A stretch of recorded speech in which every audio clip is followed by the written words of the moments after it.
From the beautiful Missouri Ozarks, it's PID Radio. Welcome. I'm Derek Gilbert. I'm Sharon Gilbert, and boy, we are scouring the news from our back bedroom.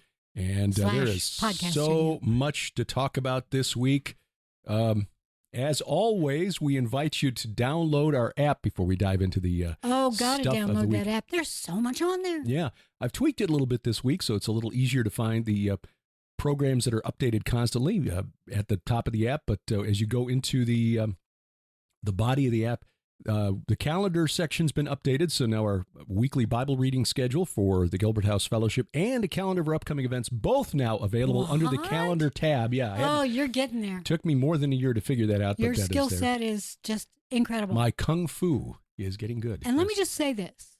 This morning in particular, you are bright-eyed and just ready to go because Kevlar Joe. Oh, yes. Started out your morning. Thanks to Nick and Crystal at Kevlar Joe's Coffee in Herculaneum, Missouri, that's south of St. Louis, sent us a wonderful gift basket full of coffees, including the custom Bigfoot blend that they produce for Chris and Tori over at the Camp Herman podcast. We're going to try that tomorrow morning. Now, This morning we went with Morning Joe. Kind of ease in. Morning Joe's kind of a milder blend. Mm-hmm. But boy, that Bigfoot blend, Sumatran beans. I know. Look, Derek and I love Sumatran beans, so we were so excited to see that that's what that consists of. So thank you. They also sent a mug. Yeah. Got only one. Right here. You just look closely into your monitor. You can imagine me holding. We're going to have to go and get another one because, we like to drink out of matching mugs in the mornings. It's a great logo, though. That very famous meme poster of the soldier, cheerful soldier holding a cup of coffee. Yes. Yeah. That's kind of the island. Yeah. So thank you again, Nick, Crystal, Chris, Tori. We really, really appreciate it. We really do. Yeah. Thank you for that. Oh, and by the way, if you don't listen to Blurry Creatures, why don't you? Yeah. Blurry Creatures, Camp Herman. So many great podcasts out there. And I think they all know Kevlar Joe. Yes. We're late to the table. We are. Party. We are. So, but it's because we've been doing this for so long. It's we kind of, at least I do, kind of get set into a routine. And it's like need to start looking outside that box. No, that's scary outside the box. Well, outside the box thinking, we've got all sorts of things going on in the world. Not to mention the fact that Putin is mad. Big mad. Big mad. He is big mad. Yeah, Yevgheny Prigozhin, who was nicknamed Putin's chef. Because he actually ran a catering company. Right. But chef is also French for chief. And he branched out into the world of mercenary soldiering with the Wagner Group. Yep. That's a name that has been coming up more frequently in recent years as Wagner has been used by Russia kind of the way the old Blackwater. Yeah, I was thinking BlackRock. No, that's it's Blackwater. Blackstone. No, that's another investment group. Yeah, Blackwater, which is now Academy. Or something else. I don't know. It was a G for a while. Used by the United States government to enact U.S. foreign policy with plausible deniability. It's not us. It's we don't have boots on the ground. Yeah. Same thing with Wagner Group being in Sudan and the issue taking place. Was it Sudan or Somalia where they had the recent... I think it's Sudan. You're talking about the whole gold mine thing? Yeah. Where you've got the... it's there on the Horn of Africa. I think it's Sudan because it they've is got Sudan. a port. That's correct. Right. And Wagner Group had been working with the local politician. Yeah, one of the groups fighting for control of that country. One of the coups. Yeah, to help themselves to gold being mined in Sudan. Had taken out like tens of millions of dollars worth of gold. And if the local, if the current leader decided, we don't like that very much, I'm going to stop you from taking gold, then there was just another coup. So that has kind of dropped out of the news, that fight there. Yeah, but you and I keep an eye on those things. We do. But Wagner was playing a role in that conflict. Wagner was also used in Syria. There was a story a couple of years ago where a contingent of U.S. Marines took out 20 some odd Wagner mercenaries, and the Russians are like, nah, it wasn't our soldiers. So again, plausible deniability. They're doing what the Kremlin wanted, but without the Kremlin saying, no, it's not our guys. Right. And they've been in Ukraine. They were instrumental in taking the city of Bakhmut, where fighting continued for months, a really bloody, awful battle in eastern Ukraine for a city that really wasn't all that strategically important. Why the Ukrainians were digging in and just throwing men into that meat grinder, I don't know. And I'll talk a little bit more about some of the strategy employed by Ukraine here in just a minute. But as of this recording, and this is a fast-moving story, so by the time you hear this, this could be a lot different. But as of 9 a.m. Saturday, June 24th of 2023, Russian military helicopters had reportedly fired on a convoy of Wagner troops heading from Rostov-on-Don, which is a city of about 1 million people very close to the Ukrainian border, from which Russia's military operations in Ukraine have been controlled. So the Wagner Group took the Russian military headquarters in Rostov and now are about, according to this report is from the Washington Free Beacon, they have made it to the city of Voronezh, which is about halfway between Rostov and Moscow. Now, that's a 680-mile journey along that highway. So they've managed to cover about 350 miles since taking the Russian military headquarters in Rostov. So Russian military helicopters firing on the Wagner mercenaries that are advancing towards Moscow. Yes. 25,000 militia members of Wagner.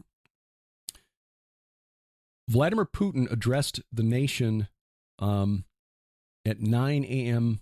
local time Friday, or maybe it was Russia time. And he does not look happy. No. In the video. Not at all. In fact, he called Prigozhin a traitor. Yeah. Yeah. Basically used the word stab in the back. It will be interesting to see what's going on here, but there's been evidence of tension between Prigozhin and the Kremlin for a while. He's flat out called the head of the armed services there, Sergei Shoigu, a traitor, and complained that his men who were fighting the Battle of Bakhmut were being deprived of ammunition they needed by the regular army. In the meantime, on the Wagner Telegram channel today, this is what was put there. Putin made the wrong choice. All the worse for him. Soon we will have a new president. Oh. That's a big deal. It is a big deal. Also, some of the, there was an oil depot that went up thinking that was where the Wagner troops were fueling, and supply depot also went up. So there is infighting. Now, this reminds me of the late 19th, early 20th century when you saw the White Russians and Red Russians begin to form up because Russia had been involved, under the Tsar, had been involved in a war with Japan, which failed. And then they were starting a war with Germany, which was failing, and ended up in World War I, which failed as far as Russia was concerned, because they were losing tens of thousands, perhaps even hundreds of thousands of troops who were mainly serfs. They were not at all happy about being thrown into a meat grinder. Yeah.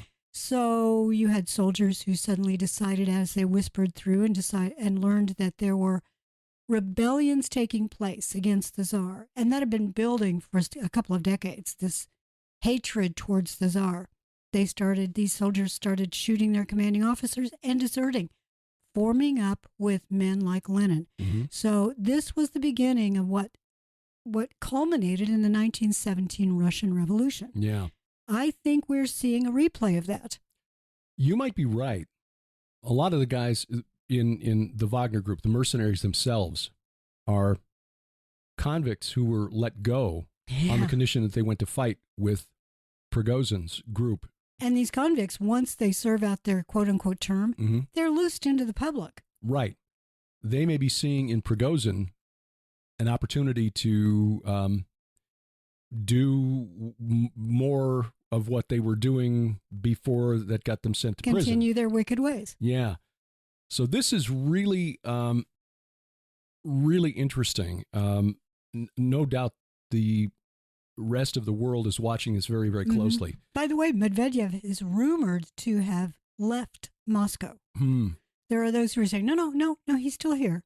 He's head of the security services. Security Council. Yeah, Security Council. Thank you.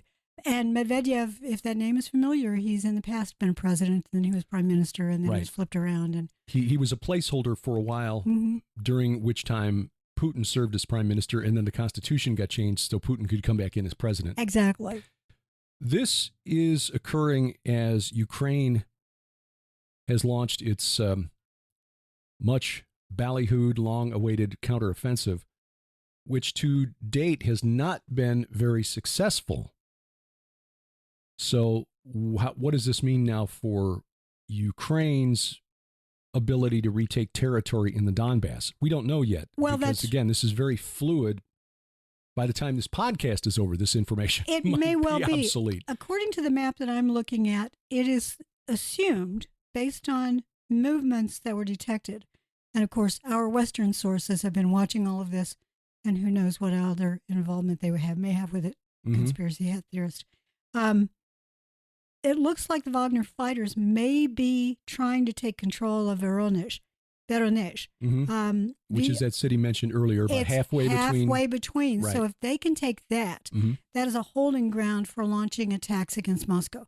So I think we are definitely seeing a coup. Yeah, 25,000 against the Russian military. Now, Russia had as many as 80,000 soldiers poised on the border with Ukraine, so they've got more men they can throw at it. Yes, but the word is they're poorly trained, and frankly, if they decide, you know what, it looks like Putin's going to lose, we're just going to go with the strong guy. Yes. And the other factor here, and I want to come back to Ukraine's counteroffensive, which has not really been much in the news this week, although there was another story that dominated the news cycle. So-called counteroffensive, really, yeah. This is also happening at a time when the two leading nations of the Western coalition, the United States and the United Kingdom, are being led by men who, quite frankly, are not the strongest leaders we've ever had in either nation.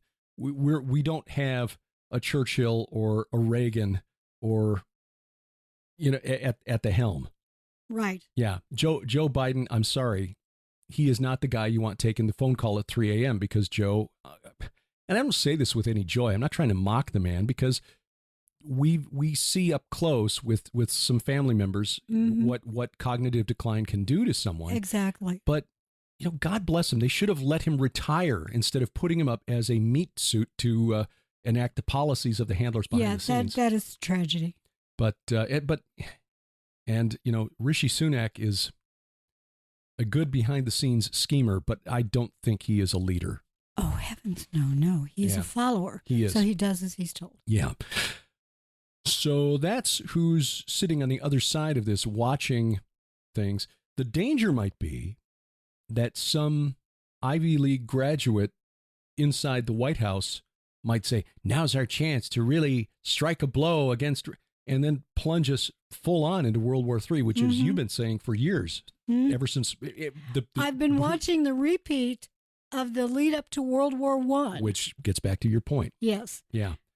Just a series of what looks to people who have a naturalistic worldview, a series of human errors, when instead we need to remember, behind the scenes, we're not wrestling against human opponents, but principalities and powers and cosmic rulers. Exactly. Psalm 2, just remember that. But but there's another thing taking place that echoes the lead up to World War I, and that is within the NATO alliance, there's another sub-alliance that's forming. It's the Nordic alliance, and Sweden is part of that. Sweden is not yet in NATO because Turkey is holding back its, essentially consent. Erdogan likes to be the last one to make the decision. Well, I'm the deal guy. When they set up NATO, I guess they thought it was a good idea to make sure that if we're going to be connected through interlocking mutual defense agreements, we better make sure it's a unanimous vote. And Erdogan is a sharp political operator. Very sharp. And of course, he got another mandate, so he's going to be in there for a while. Yep. Well, this Nordic alliance is important because if Sweden can depend upon the other Nordic nations, like Norway, perhaps Denmark, I'm not really sure all of the ones who have gone into it yet, Russia is right on their borders. Right there. And there are Russian-held regions that go within Lithuania, I think. And the little enclave there. Yes, which is similar to next to Lithuania, Latvia. Similar to Donbass. If Belarus gets involved, and we keep seeing that it will, then it's all out. Yeah, that's the wild card. I'd made a note to bring that in. Yeah, well, I brought it in for you. There you go. There you go. What will Lukashenko do in Belarus now that he has taken delivery of tactical nuclear weapons from Russia? Exactly. And of course, the Russian newspaper sources are saying, no, the West is making a whole big deal about the possibility of nuclear war and nuclear winter, and they're quoting us as saying that. Who's telling the truth? Yeah. Good luck finding the truth. That's the question. That's the question. You cannot simply believe Western sources. No, you can't.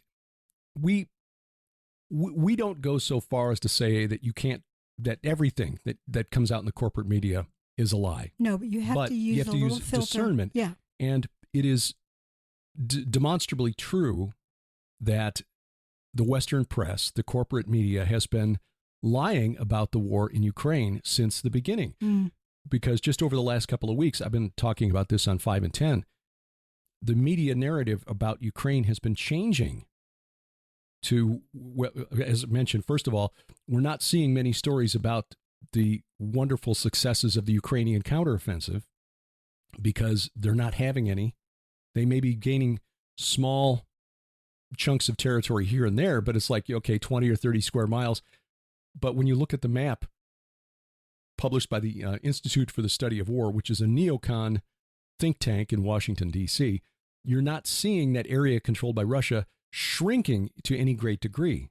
The Ukrainians are throwing men in, and frankly, I hate to keep using the phrase, but I think it's accurate, meat grinder, for very little gain. In fact, a story from Asia Times this past week, written by David Goldman, who used to publish a weekly column under the pen name Spengler, which is a reference to a German philosopher about a century ago named Oswald Spengler, who had written in the wake of World War I that Western civilization was already in decline. And anyway, David Goldman came out and admitted that that was me, and so now he writes under his own name. He quoted European and American military observers as saying that, look, when you've got the kind of resources that Ukraine can throw at this, a few dozen tanks and a couple of battalions, whatever it is, you have to mass your forces at a single point in the line so that you achieve superiority in numbers at that point and punch through, like the Germans did at the Battle of the Bulge. But they're not doing that. They've dispersed their forces and they're hitting 5 different places on the line at once, and they're going pell-mell. In fact, one guy likened it to the charge of the Light Brigade, which took place in Crimea. And against Russians. It was a case in 1854 during that war when confused orders led to a light cavalry unit of the British military charging right into massed cannon fire, and they were absolutely obliterated. They were shredded. Yeah, like a third of the men made it back to their lines. And that's what's happening with the Ukrainians, sadly, because they're hitting, in one case, reportedly, the Ukrainians a tank unit charged into a minefield without clearing the mines first. Oh. This was on the night of June 8th. 38 tanks were lost, including some of those new Leopard 2s that they just received from Germany and Poland. Oh, my goodness. And they don't have air superiority, which means when the tanks are going there, Russian helicopters can stand off at a distance of up to 6 miles and hit them with anti-tank missiles. That's the other part of this. From what you and I have been talking about, and I think the sources that you've been reading, it's theorized by some that the West did this to poke the bear, to poke Russia, to try to weaken it. The fact is, it appears that the West is weakening because we're sending all of our materiel, which is very expensive to replace. We're sending it to Ukraine. And as you say, the German Leopard tanks are being obliterated. Right. Our fighters, the F-16s, are going to go in, and they're going to be taken down. Right. And the M1 Abrams, when they finally get there, which from what I've read are so difficult to operate, there's going to be a real long learning curve. I'm not sure that they're going to get there in time, but the money guys. Yes. The military-industrial complex guys, they're looking at this and going, hey, we're going to make a bunch of money over the next few years because we're going to have to replace all of these tanks and planes. Yeah, that was that was part of a story that came out this past week. James O'Keefe, who founded Project Veritas and then got kicked out by his board of directors after he went after Pfizer. Yeah, and that's not a coincidence. He caught a recruiter for BlackRock, which is the world's largest asset manager. They've got something like $10 trillion in assets under management right now. And this recruiter was saying, we basically run the world. We run the world because we can buy politicians. You want a U.S. senator? $10,000 will buy you a U.S. senator. And then about Ukraine, this recruiter is on video as saying, Ukraine, it's great for business. The Russians blow up grain silos. The price of wheat goes up. We make money. It's great. I tell you, that guy and the people who think that way have, well, they've got souls, but they're just, they're lost, sadly. Well, it is unless tragic they change their ways. Because they're part of that, why do the nations imagine a vain thing? Yeah. They are imagining a vain thing because they look at the rest of the world as nothing but numbers. Yep. Okay, we lost this number here. This number here, they're victorious. This group is buying from us. This group is making money for us. It's like this massive chessboard with no blood involved. Or They're just numbers. Like an MMORPG. We're just playing a game. Sort of, yes. Yeah. We're just, none of this is real. All that matters is what goes into my bank account at the end of the quarter. That's one of the tragedies, as the Bible says, in the last days, the love of many will wax cold. Yeah. And there are a lot of folks in this world, very powerful individuals, who think nothing of your death. And there was just a meeting here recently. This just reported yesterday as we're recording this. BlackRock and JP Morgan backing Ukraine's first development fund. Australian businessman Andrew Forrest makes first $500 million commitment to the new structure. BlackRock and JP Morgan have joined forces to advise Ukraine on its first development fund. I see a story like that at Sputnik News. BlackRock doesn't want Ukraine conflict to end. They're looking forward to the reconstruction. Right, because there's money to be made. Boy, that sounds like carpetbaggers. It does. Yes. Yes, after the Civil War here in the United States. CNN's money column reporting that, my CNN app won't even open on my iPad. Yeah. Well, I'm just using Feedly. Anyway, Ukraine needs investors to rebuild its war-torn economy. Ukrainian President Vladimir Zelensky has enlisted BlackRock and JP Morgan to advise on the Ukraine Development Fund. This reminds me of the film Syriana. Oh, yes. You must see it. Yes. George It's got Clooney, very disturbing scenes, but you really need to see it. The black actor, Jeffrey, who was in I'd have to Westworld. Yeah. Anyway. Anyway. Very good actor. Fine actor. Right. It's more about the oil business than anything else and what was going on in the Middle East. But, That gives you an idea of what goes on behind the scenes. And spiritually speaking. And there's a key scene between Tim Blake Nelson and that black character he was in there, who was playing a representative for an oil company, talking about corruption. Corruption keeps us safe and warm at night. Yeah. And that's kind of the worldview of these guys. Didn't Clooney help to produce that? I think he did. He played a CIA operative. It was based on a book by Bob Baer, former CIA operative. I should read that book. Yeah, it's one of those must-see films. Again, It's got some disturbing scenes, so wouldn't recommend it for your kids. No. But the idea that, spiritually speaking, the world is in turmoil, setting up the chaos leading to a restructure, a new world order, order out of chaos.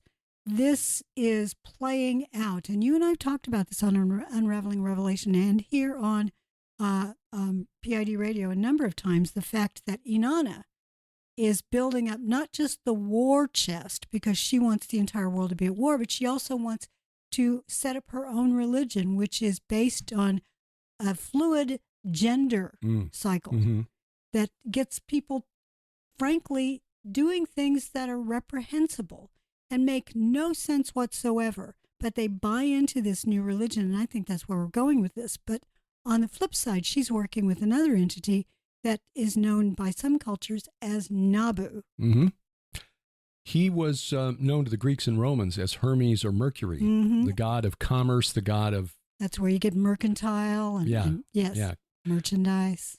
But he was also the patron deity of thieves, which may or may not be coincidental. Well, you know. But going back to his origins in Mesopotamia, he was the god of scribes. Mm-hmm. Scribes, those who could write, which was a small minority of the people in ancient Babylon. And writing words, that was mystical, magical. Right. If you could put down the spoken word, that was a big deal, because spoken word is part of our heritage as imagers of the Creator. Right. And it's been twisted. So you have to write down the words of power so they could be spoken again and again and again. And keep track of the numbers. To keep track of the numbers. They kept the ledgers, the accounts, what was owed at the temple. Contracts like wills and deeds of sale and so forth, where you had to go to one of this guild for which Nabu was the patron deity, and have them draw it up for you, because if you were a typical person in ancient Babylonia, you didn't know how to read or write. You had to trust them to do it for you. So yeah, You'd also have them write curses. Yes. Mm-hmm. So in our world today, if it's not lawyers and bankers and educators who are pushing this new religion, running the world, I don't know who is. Boy, so I think you're absolutely right. There are multiple players, and we're just discerning the just the very dim outlines of what's going on in the spirit realm. But that's how we see it. And at some point, this entity called Shemayaza or Abaddon, Apollyon, will come out. Saturn. Kronos, Saturn, Dagon, Molech. Will come out, and he thinks he's going to rule the world. Of course, Satan, according to Jesus, is the god of this world, or the prince of this world. Jesus said that Satan had a kingdom. So, yeah, I think they're fighting with each other while they're trying to take down humanity and reclaim the planet from the children of Adam and Eve. But once they do, they're going to be fighting with each other for control, to be the one who sits on that throne. Well, that's coming up soon. I think they're starting to jostle for position now, sort of climbing over each other. Yeah. How are we doing on time? Well, we got to take a break here. And, and AI. Can we talk about that when we come back? AI and, yes, how that might factor into a United Nations-backed digital ID. Ooh. Don't go anywhere. PID Radio continues.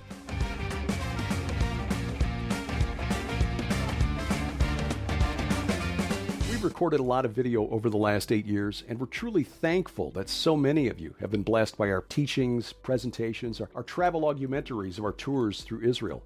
But sending videos to other parts of the world can get expensive, so we've now made all of our video content available on demand. Stream our video in full HD with instant access at gilberthouse.org/video. And during the months of May and June, you can save 20% with promo code VIDEO20 at checkout. That's VIDEO20. Video on demand for as little as $3 for 7 days access, and 20% off with promo code VIDEO20. But if you prefer DVDs, that promo code works for you too. Log on to gilberthouse.org/store, use VIDEO20 at checkout, and save 20% on all DVDs. 20% off all streaming video and DVDs with promo code VIDEO20 at gilberthouse.org.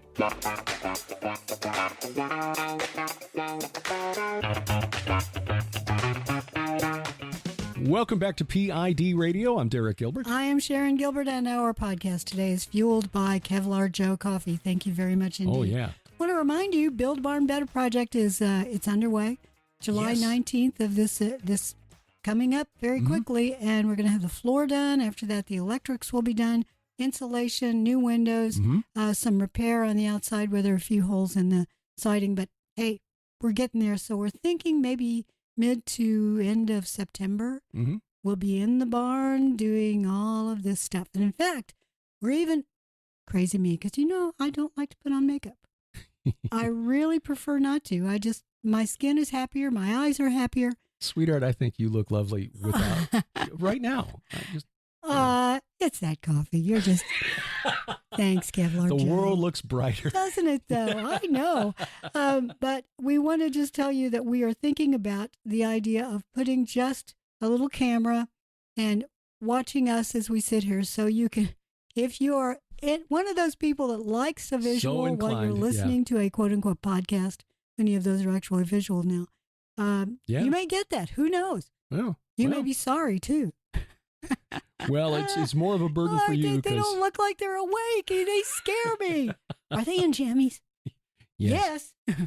Well, it's Saturday. Saturday morning. Good grief. But yes, as Sharon said, we do have dates from the contractors now. We're on their calendars. So July 19th, the flooring contractor comes out. About a week after that, our contractor starts working on the walls, putting in the windows, running the electric, and then once we know that is underway, then we'll get the insulation contractor out here and then the HVAC, and then we can start, enlisting help to move these desks out there. I know it's going to be really, really fun. Yeah. We've got, I think, probably a couple of friends who burly. lift weights. But we can't do this without you. We would not be able to do this without you. That's Many right. of you have stepped up and you have supported us in ways that just are shocking to us. We have just been on our knees thanking the Lord over and over for your generosity. If he leads you, if our Lord leads you and says, give $1 or $2 to the Gilberts for this project, you can do so at gilberthouse.org/donate. Also, we want to remind you that on the app, there is a conversation area where you can go in and put in prayer requests, and there's an announcements area where we're going to keep you informed about what's going on with the barn. Yeah, it's top menu bar there. You'll see a little icon that looks like two little talk balloons. That's the messaging section, and if you go in there, you'll see it's lively. Conversations. People are in there. They're really, really sharing and praying for one another. I love it. Yeah, it is really wonderful, especially, and I'm really, really happy that the prayer requests conversation is the one that's most active. We've got 70 members in there as of now. Let's hope that's not necessarily the number of completion there, but the total set. We would love to have all of you using the app. I'd love to see that 7,000 or whatever. Let's get everybody in here, because for years we've been doing Gilbert House Fellowship and PID Radio, and so we've had this virtual community. But we want you to share with one another and uplift one another.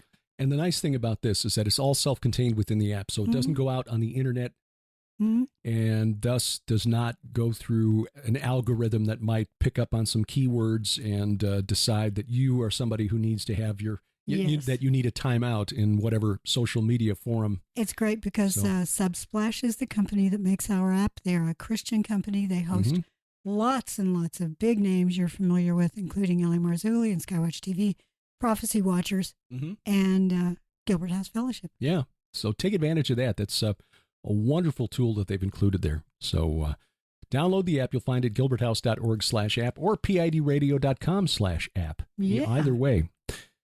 PID Radio. Boy, we've been doing this for a long time. We have. March and, of I 2005. found a bunch of files, audio files from 2006. The vault. You opened the vault. I did, and a few moths came out. A couple of bats. The security guard there watching Jack Benny's deposits. Did we win the war? World War II. No, Revolution. Jack Benny. So a bunch of 2006 episodes will be going up soon, which means when you get into the classic PID Radio Classic tab, you'll have to scroll way down because there's already a bunch of 2009, 2008, 2009 stuff up there. But some of the early stuff from 2006, which was not uploaded previously. So anyway, we'll start working on that this weekend. So anyway. AI, artificial intelligence algorithm. I mean, they're all over the place now. Graphic artists have been using these. Film editors have been using the new algorithms to punch up their products. I've been looking at it because you and I both subscribe to Adobe, and I do a lot of graphics with Adobe Photoshop and InDesign and do all sorts of stuff with it. Well, I love it. I use the simple one, the one called Adobe Express. It just lets me, replace this image. There. Done. No, I get that. I've got it on my mobile devices too, but I like the big thing. So they've also got a subscription for an AI version of things. So I'm going to take a look at that, but Mm-hmm. they're all over the place. And it's getting to where some of these are so good that you cannot necessarily discern, is this true or false? Yeah. Video of Trump being arrested and put into a car, that came out long before he actually went to court. Yeah, there was some controversy here a few weeks ago when the Ron DeSantis presidential campaign used AI to create images of Donald Trump hugging Anthony Fauci. Yes, exactly. Yeah. So we're going to see more and more of those things, dirty politics, but also dirty warfare. Yeah. We may see films of the United States being involved in things, Russia being involved in things, Germany, the UK, all sorts of videos that look real. And how can we tell what's real? Well, this is just the beginning of this. But a story came out today that I found really, really interesting because it says, here's the headline: AI isn't magic. It's being used to spy on you. Oh. Oh, yeah. Well, the story goes that according to experts that have been taking a look at the algorithms and what's really going on behind them, that it's not, at this point, they're claiming it's not necessarily this really finely tuned AI that can put together whatever you ask it to in text. There are human beings behind it that are helping to feed the information. Well, yeah. Well, that just goes to, these are programmers, but also it's you and I. We are helping to program it because we are inputting all of this information to help it grow and learn. While we're doing that, while we're feeding it, it's actually scraping all of this data from us. Mm-hmm. And this could be used against you at some point. Sure. Well, let's say you're doing a film. Let's say the film is about human trafficking. And so you ask it to give you a video or a still image of something that represents that, not wanting to put an actual child in because you don't want to, frankly, reveal the identity of a child. And then suddenly the AI reports you as being a pornographer. Yeah. Next time you apply for a loan, we're sorry. Yeah. I can't give you that because you're a pornographer. And then someone knocks at your door. Mm-hmm. These are things that could happen. I research tons of things that are really wacky because I write fiction. And if somebody wanted to take a look at those things, dissecting a human being. Taking out of context. Taking out of context. Right. Well, if they looked at my occupation, they go, oh, yeah, she writes fiction and she writes about horror stuff and supernatural stuff. So the things she researches are pretty wide and diverse, and some are really disturbing. I don't like researching that stuff, but I have to, especially when it comes to looking into the supernatural. I'm not the only one. There are a lot of people around the world that write fiction or they do make films, movies. But maybe you're just playing with an AI. And so you put in something about, I don't know, a conspiracy theory that you would like to demonstrate, you would like to illustrate. And now you're labeled as a conspiracy theorist. Well, you may be, you may not be. It could be you're writing an article trying to debunk conspiracy theory. In other words, all of your data is there, and it can be taken out of context and used against you. And since the big search engines now, Google, Microsoft's Bing, are using AI to enhance their search results, they are constantly scraping information from users to feed the algorithms, to feed those neural networks that generate the search results. Oh, yes. And here's another really disturbing thing. The AI is learning about how you write. So the AI can write for you. Let me finish your email. Let me tweak it. Let me make it a little more, let me punch up your resume. If the emails are just put, because I've seen claims that now we'll just let the algorithm, let ChatGPT or whatever, write your emails for you because you're busy. There's a book about that. It's called Wagner Group. And that's exactly how it starts. Yeah, that was William Hertling. Yeah, William Hertling. Yeah, fine writer, really good. He's got I think there are 3 books in that series. Right. And that's more than 10 years old now. So he really saw what was coming more than a decade ago. And he worked for a very big name organization that did that very thing, that was writing that very thing. Right. Avogadro is just a really large number. Oh, like Google. Yes. Oh, yeah. Just a coincidence. Just a coincidence. Nudge, nudge, wink, wink. Yeah. Say no more. So you might want to take a look at that. I'm sure it's available on Kindle. I think that's how I read it. Right. Yeah, Hertling is a good writer. The plot is really good. Yeah. But he's writing it from the perspective of somebody with the experience of one who is in that industry and saw, this was published in 2011, so a dozen years ago, he saw where this was going. And this AI was seeding itself all over the world just in case it was taken out. Yeah. Decentralized, so you can never, and then it was sending out very realistic emails, purchase orders on behalf of its parent company quietly, so it didn't attract the attention of the corporate accountants to hire little armed robots to guard these new servers it was setting up on barges offshore. Yes, exactly. So powered they were by in tidal no action. particular country. Right. Yeah. Oh, yeah. It's a very, very good look at where we are now and where we are still going. And speaking of artificial intelligence and its omnipresence, connect that to this other story that I teased before the break. The United Nations wants to set up a digital ID, a universal digital ID, or global, because obviously we wouldn't go out in the universe. Global digital ID tied to the bank accounts of users. Yes. Now, it would likely also be connected to a China-like social credit score. So these AIs that are scraping data from the web to learn everything about you, rather than the stuff that you choose to release when you apply for a credit card or an auto loan or something. It's like, well, the AI has been on the web and saw that you made some statements that are considered pretty racist, and we don't do business with racists. So, no, you've been, what? I didn't say anything like that. Yeah. But here's the thing. AIs give false information. That's the other aspect of this. As there is a case now that was filed in a New York court where, what was the story here? A guy was notified by somebody, and this information never went public, but he was notified by somebody that, I was doing, I think it was a journalist who was looking into somebody and said that according to the results I got from ChatGPT, you were accused of stealing like $5 million from a nonprofit gun rights owner organization. Yeah, except that was totally untrue.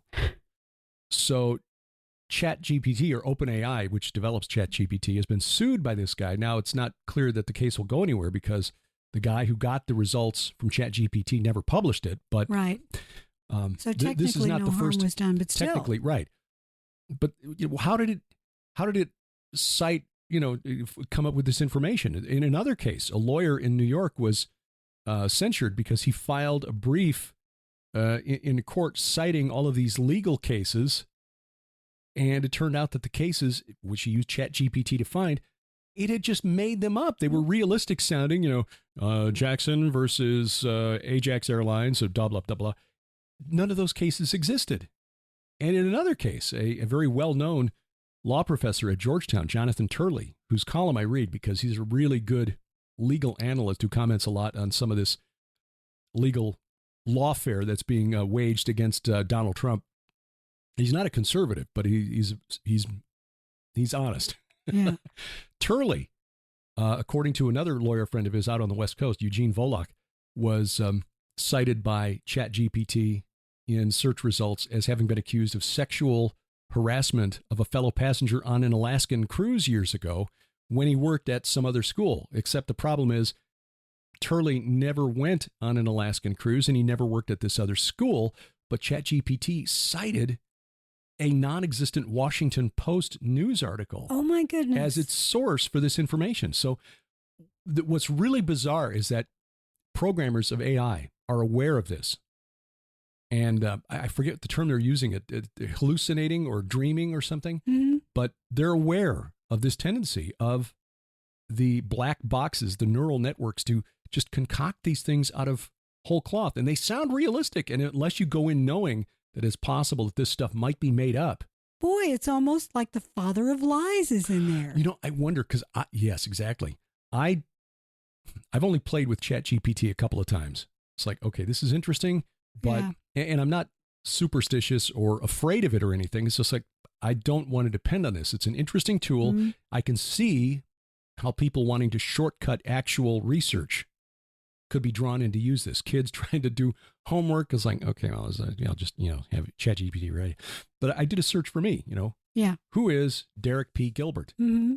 And it came back with results claiming that I was an ordained Baptist minister. Like, where did it get that idea? Ooh, Pastor Derek. Yeah, and I'm not ordained, not trained. Didn't it say I had a doctorate from some school in Florida? Yeah, something like that. Right. When we searched for you, it gave you a PhD. I've never studied in Florida. Right. And I don't have a PhD yet. You'd begun the PhD program at IU, but right. So I was thinking, okay, well, maybe it just, got some bad information somewhere. It just now dawned on me. Maybe it was just making stuff up. Oh, I'm sure it was. Well, here's the thing. Father of Lies is going to retcon history. Mm-hmm. Already doing it. You and I have been watching a series on Apple TV called Silo. Mm-hmm. And in it, you have a civilization that is based on lies. Their entire history has been wiped so that they only have what the founders tell them is truth. Mm-hmm. And everything they've been told we're learning is a lie. Right. Well, I think we're moving into a future where our history, as you and I know it, is going to be altered radically, and a very young generation growing up will know that's all they'll know. Right. Oh, I agree. That's behind the whole this sort of year zero mentality. Yes. Which is very Marxist. And we are heading there, and it's led by the so-called green agenda, which is leading us toward the year 2035. Right. And or 2050. And I've even seen 2025, which is just 2 years away. Mm-hmm. We're heading there very, very, very quickly. And I'll remind you, you need to read Tom Horn's book, Wormwood. Yeah. Oh, boy. Wormwood, the Wormwood Prophecy, also Zeitgeist 2025. Mm-hmm. Yeah, they're both really, really good. Yeah. But this is just the idea of smashing statues of old, dead white guys is just part of this. The idea that we need to retcon history and like the 1619 Project. Right. Oh, yes. My recommendation to you is get printed books. Yeah. Because the digital versions are going to start getting changed. And by that, I mean not the scans, not the PDF scans, because that's an actual scan of a page. Mm-hmm. And I love Google Books for that reason. I have lots and lots of versions of Google Books and old books that have been scanned, from the 18th century, 19th century, and early 20th, because we're losing access to that stuff. Mm-hmm. So if you can do it that way, great. But if not, if you can get a printed copy, go to used bookstores and just buy old books. Yeah, because especially Bibles. Yes, because when history cannot be changed or rewritten or just eliminated altogether, problematic texts written in the 19th century where their beliefs were a little different, where societal norms were different, definitions of men and women, relations between the races were different. Certain terms were considered acceptable in polite society then that are not now. So authors like Mark Twain are being flat out canceled. But now we're seeing it just in the last Dr. 6 months or Seuss. so. Yeah, Dr. Seuss, Roald Dahl. Mm-hmm. Just this past week. Beatrix Potter, but P.G. Wodehouse, the Wooster and Jeeves. That? Yeah. Oh. So they're Sorry, it's a comedy. rewriting those books to take out the problematic texts because we can't say those things anymore. We can't. Yeah. But the problem is some of those books, and Woodhouse was really good at this. He helped shine a light on some of the societal behaviors. Right. By sort of almost lampooning it in a way, because those characters were somewhat caricatures. Yeah. And we need that because it helps to remind us of how far we've come. A little bit of a left turn. There's another aspect to what's in the news right now that frankly is underreported. And that is just the way Christians are being treated in other parts of the world. Many of us who are here in the United States, because most of our listeners are English speaking and they're mostly in the United States, But all of you around the world who are listening, you may be aware of this, but frankly, it doesn't get into most of the Western press. In countries like Nigeria, Christians are being mowed down. Their churches are being burnt. They're being kidnapped. In Nigeria alone, in the month of May, 700 Christians were killed. 700 Christians. This is according to the Anambra-based International Society for Civil Liberties and the Rule of Law.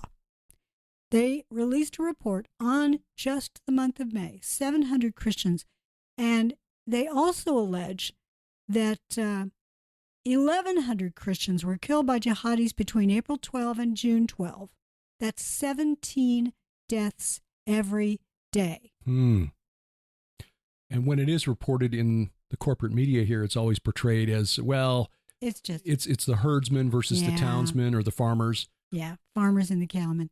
Right. It's Muslim against Christian because the Fulani herdsmen are all Muslims. Right. This has been ongoing for a long time. Raymond Ibrahim, who's been a guest on A View from the Bunker multiple times. Great author. Right. Great author, great researcher. His specialty is Islamic history and specifically Islam's war against the West, which goes back 1,400 years. In the book Bad Moon Rising, I cited some of Raymond's research, also cited research from a study that was published in 2004 by the Ohio State University. And it's startling, but the study found that at least 1 million European Christians were enslaved by Muslims from North Africa between 1530 and 1780. So that 250-year period between King Henry VIII and King George III, 1 million European Christians sold into slavery. In fact, there are some researchers who believe that the whole Viking phenomenon from the Nordic countries began because they had made contact with the Islamic world, the Ottoman Empire, well, even before the Ottomans took over, but by going down the Volga River, the founders of the kingdom of the Kievan Rus, which was the sort of the seed that blossomed into the Russian Empire around the year 1000, were Varangians. Those were basically Swedish Vikings who'd come down the Volga and set up their first kingdom based at Kiev. They found that there was a market for slaves around the Mediterranean world, which was controlled by Islam back in the day. And that, according to some scholars, is what really prompted the Vikings to do what they did. Hey, let's go raid the coast of France. Let's go raid the coast of England and Ireland and Scotland. And take young, fit men, but also take beautiful women. And they would some of these women would be incorporated into the harems. Yeah. That was... Well, I don't want to go too far down that rabbit trail. It's a part of history that is obscured, and this is what rewriting history can do. If we understand the history of the relations between Islam and the West, and I highly recommend Raymond's book, well, actually his two most recent books, Sword and Scimitar and, Defenders of the West. Oh, yes, that's a really good one. Where he looks at certain men, especially those who've been demonized in the century since by woke scholars like Richard the Lionheart, but Vlad Tepes. Oh yes, that's right. Vlad Dracul. They were Christian defenders of Europe against the encroachment of Islam. Jan Sobieski, the king of Poland, who saved Vienna in 1683. Yes, his flying hussars. There were colonies in the United States by that point already, and still Islam was about to take Central Europe. So anyway, the point is, it continues to this day, and this rewriting of history, we forget all of that, which means we can't properly analyze. Yeah, we can't learn from it, so we can't really figure out why we are where we are today. Well, I think it's really important to understand that dynamic of the Christian world versus the Islamic world, because this is, first of all, it's a spiritual thing. Yes. But second of all, it's what led us up to World War I. And the Islamic world failed. The Ottoman Empire fell. Right. They'd been sort of, falling during the late 19th century, and they officially fell in 1918 or so. 1922 was the final dissolution. Exactly. But they essentially lost the war, and you're right, 1922. But in 1922, thereabouts, along came Ataturk. who took over and westernized Turkey, with Turkey being the center of the Ottoman Empire. And now it's led up to the modern day version of Ataturk, which is Erdogan. He is invoking that spirit. He wants to turn the clock back and revive the Ottoman Empire. Yeah. So it's going to be the West against the Ottomans again. He's even set a target date, and I should remember this, but sadly I don't. Because I've talked about it maybe 6 weeks ago, but there's a target date that he's pointed to, which is the anniversary of, might be 2053, which would be the 600th. I think that's it. It's the 600th anniversary of the fall of Constantinople. Oh, do you know that might be? Yeah, 1453 is when Constantinople fell and became Istanbul, which was just the Turkic way of pronouncing Constantinople. Right. But yeah, Erdogan was pointing to 2053 as some goal of his to make Turkey a major player on the... Make Turkey great again. Yeah, it's a Turkey, by the way. Now yes, they're insisting Turkey as the correct pronunciation. We don't understand what's going on in all aspects of life unless we have a supernatural worldview. And the naturalistic bias of political commentators and the corporate media miss it, I think because they're blind, and also because they're being whispered to, perhaps even without their understanding what's going on, to turn our eyes away from the spiritual forces at work behind the scenes. So when a terror event takes place, they always turn to, well, there was some sort of psychological problem involved here. This person needed psychological help or counseling, or he was online and was radicalized, as though that's just something that happens if you go to the wrong websites too often. You get radicalized. No, there's a spiritual component. It's spiritual. It's not this person. It's not that this person should have been blocked from seeing those sites. It's not that we need social media sites to censor information on the internet. It's a spiritual war that's taking place, and these are the ramifications, the consequences in the natural world. Absolutely, absolutely. And by the way, October of this year marks 100 years. It's the 100th anniversary of the Republic of Turkey. Okay. October 29th, I think. So we'll look forward to seeing what well, last year he signaled. He said, beginning with that 100-year anniversary, he's declaring the century of Turkey. Well, I'm sure the President Xi has something to say about that. Oh, yeah. They see this as China's century. So we've got spirits all over the world. Oh, yeah. Behind the scenes who are jockeying for position, climbing up over one another to get to the top of that ladder. And whoever's sitting in that seat when Jesus returns, we'll see. We'll see who it is. Bottom line is Satan is the one who actually is the big king right now. Right. These other spirits may be fighting one another for top spot, but he is still, as just temporarily anyway, the prince of this world. Very temporarily. Praise the Lord God Almighty. Well, then we blathered for another hour. We have, but you know what? We're going to be in Ohio. Oh, yeah. And we would love for you to join us there. We will be there from... last weekend in July. Yeah. July 28th and 29th. Boy, aspirated a little Kevlar Joe's there. Ooh, yum. July 28th and 29th. Oh, and we'll tell you about our just the other thing going on that week, where we will be at Morningside on the 25th of that week. But yes. Morningside, we'll tell you about that in a second. GoThereforeConference.com is where you find out more about this. Dr. Michael Spalding and Kathy Spalding, Mike and Kathy putting this together with the help of Pastor Neil Peterson at his church, the Harvest Revival Center in Brookville, Ohio.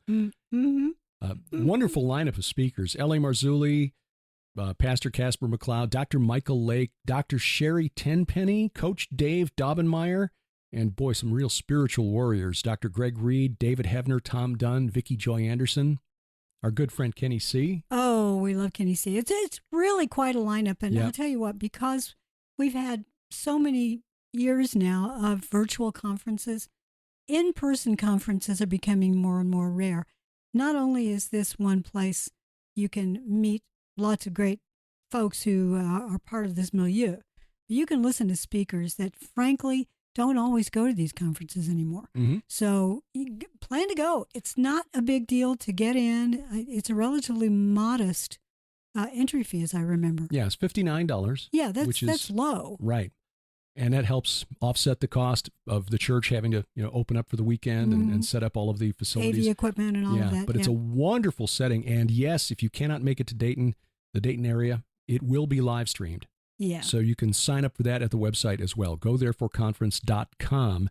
And you can find out everything about this at our web. Actually, at our app. You can find it in the Yes, everything's at the app. the right-hand column at gilberthouse.org. But it's right there in the app. So you even got a little map there. Look, you just live there in the app. Tap on the app, and it brings up the big map, and you can get directions and getting there from wherever you are and that sort of thing. So anyway, it's really cool. And as you said earlier, we're going to be at the Jim Baker Show down in Blue Eye, Missouri, at Morningside on Grace Street. Mm-hmm. And we're not the only ones who are going to be there. Oh, our good friend Aaron Lipkin will be joining us. His first appearance on the Jim Baker Show. I know. We're just going to have to tease him. Yeah.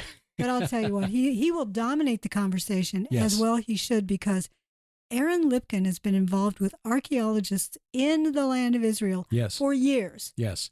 Especially our friend Scott Stripling, Dr. Scott Stripling, who's leading the dig at Shiloh, but he also is the one who found, thanks to Aaron's help, the lead curse tablet at the site of Joshua's altar. I know. Aaron telling the story about how he happened to find a way to get in there and remove all of that fill dirt. Yeah. I mean, the dirt. The dump pile. Yeah. The dump pile. Exactly. That's how they found it. Wet sifting of all of that material. That's a technique that has been used elsewhere, but Scott really has kind of developed it and refined it. And they were able to get that dump pile that was created by the archaeologist Adam Zertal back in the 1980s when he found the location. They did a really good job of finding artifacts there, but when you're wet sifting, it's much easier to tell the difference between a rock and something important. Mm-hmm. And they found something important. Yes.